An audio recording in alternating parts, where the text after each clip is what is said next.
Pertama mungkin terima kasih atas undangannya dari CNBC. Pertama barangkali tadi ada statement Indonesia menghasilkan 70.000 ton, itu bukan 70.000 ton tapi 70.000 kilogram per tahun atau sekitar 70 atau 80 ton per tahun ya. Jadi kami ini Indonesia kita ya ada dalam posisi kira-kira antara 10 sampai 12 dari penghasil emas dunia. Jadi ranking teratas itu masih dipegang oleh Cina, kemudian Australia, dan juga ada Rusia, Amerika Serikat. Kalau Cina tuh produksi bisa 370 ton kira-kira per tahun. Jadi memang kita adalah salah satu pemain besar di dunia, adalah 12 besar lah. Dan kalau seandainya dilihat dari tadi disampaikan juga bahwa di cadangan devisa kalau di Amerika tuh untuk membackup cadangan mereka memiliki sekitar 8.000 ton emas. Dan mungkin negara lain seperti Jerman, Italia, dan juga Rusia juga menyimpan emas sebagai salah satu bentuk atau untuk membackup, untuk menjaga inflasi dan lain sebagainya. Nah, di samping itu tentu saja juga ada konsumsi emas untuk jewelry dan untuk industri elektronik dan lain sebagainya yang juga cukup besar. Jadi intinya kalau kita bicara hilirisasi memang harus dilihat masing-masing mineral secara spesifik. Kita tidak bisa juga menggeneralisir semuanya sekaligus, tapi harus dilihat. Yang terpenting kemudian sebelum kita memutuskan hilirisasi lebih lanjut atas produk, karena kalau emas itu kan kalau dikatakan kita mengekspor biji emas itu sudah bukan biji, dia sudah metal. Jadi kalau dari sisi penambangan itu sudah produk akhir dari industri tambang. Sehingga kalau dia sudah produk akhir dari industri tambang, kemudian industri lanjutannya yang perlu kita pikirkan. Jadi yang lebih hilir, lagi perlu ini banyak minumnya. Maaf, ada bocoran. Industri yang lebih hilir lagi yang perlu kita pikirkan untuk bagaimana supaya industri yang lebih hilir lagi muncul di dalam negeri. Nah, kemudian disitulah kami ini kalau dari segi penambang produk akhirnya adalah sudah metal gitu kan. Metal yang diproduksi dalam hal ini adalah metal emas. Bagaimana sekarang kemudian emas ini sebagai bahan akhir dari industri tambang kemudian bisa diolah oleh industri hilir lainnya, yaitu contoh misalnya jewelry atau industri elektronik yang membutuhkan emas juga dan lain sebagainya. Dan juga mungkin bisa saya berbicara dengan Pak Menko Ekonomi mengenai ide untuk membentuk bullion bank. Gitu kira-kira mungkin sebagai pembuka. Terima kasih. Kalau pandangan Pak Arya sebagai dari sisi Kadin, seperti apa sih Anda melihat roadmap kemudian juga terkait dengan hilirisasi komoditas ini, Pak?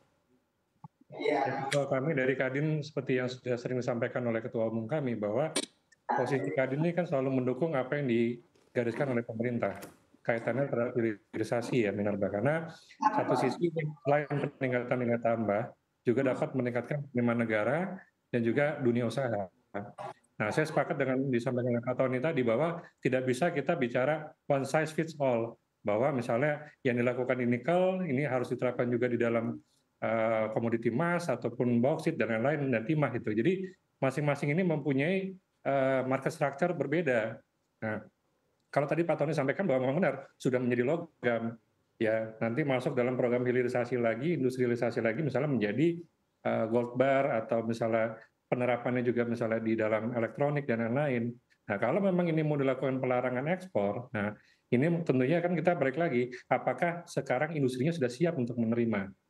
Ya kan, menerima dari produksi dari gold bar misalnya yang sudah diciptakan atau diproses di dalam negeri.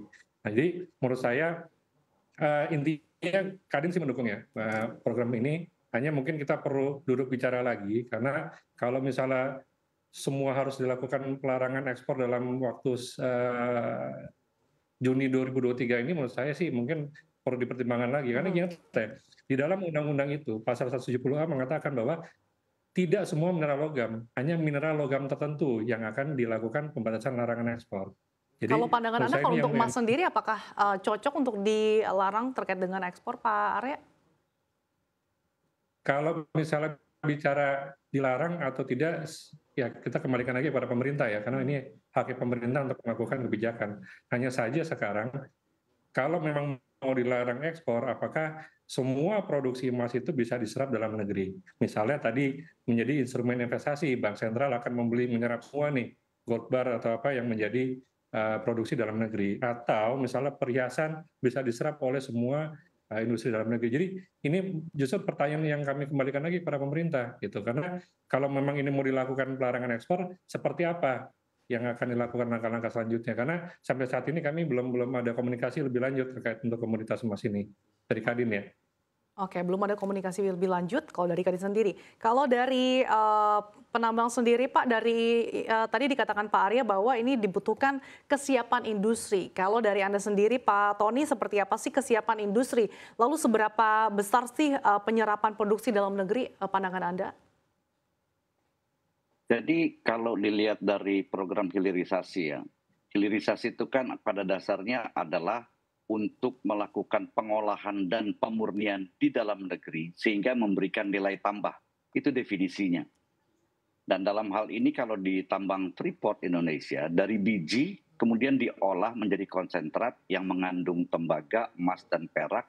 Kemudian akan dilakukan proses smelterisasi di dalam negeri sehingga nanti akan menghasilkan katoda tembaga metal itu 99,9% tembaga, kemudian juga emas batangan, bullion bar yaitu 99,9% juga. Nah, dari segi penambangan itu sudah produk akhir yang nantinya akan menjadi bahan baku untuk industri lainnya di dalam negeri. Jadi program hilirisasi di pertambangan itu harusnya selesai di produksi metal itu. Jadi bukan lagi ore, bukan lagi konsentrat yang diekspor, tapi sudah bahan yang betul-betul jadi dalam hal ini 99,9% metalnya. Nah, kemudian yang harus kita pikirkan sekarang sama-sama dengan pemerintah, saya juga di Kadin sebagai Wakil Ketua Umum Bidang Investasi, juga untuk bersama-sama bagaimana kita bisa melakukan hilirisasi lebih lanjut agar bahan-bahan akhir, produk-produk akhir dari industri pertambangan bisa menjadi bahan baku untuk industri lainnya di dalam negeri. Begitu juga dengan tembaga dan juga mungkin dengan perak. Sehingga ini yang perlu kita crafted sedemikian rupa, kita buatlah investment climate yang lebih menarik lagi. Apalagi dengan target pemerintah di tahun 2023 ini, investasi itu bisa mencapai 1.400 triliun. Saya rasa ini adalah momentum yang tepat kalau digabungkan juga antara tadi dikatakan tidak hanya untuk emas saja, tapi ini adalah satu ekosistem semuanya. Karena emas juga akan dibutuhkan oleh industri elektronik, tapi juga mineral lainnya akan dibutuhkan oleh industri-industri elektronik dan lain sebagainya. Sehingga perlu dilakukan suatu usaha yang terintegrasi, sinkronis antara satu produk dengan produk lainnya, antara satu kementerian dengan kementerian lainnya, sehingga bisa lebih mengakselerasi tujuan dari program hilirisasi ini yang pada akhirnya adalah mendatangkan investasi untuk menciptakan industrialisasi.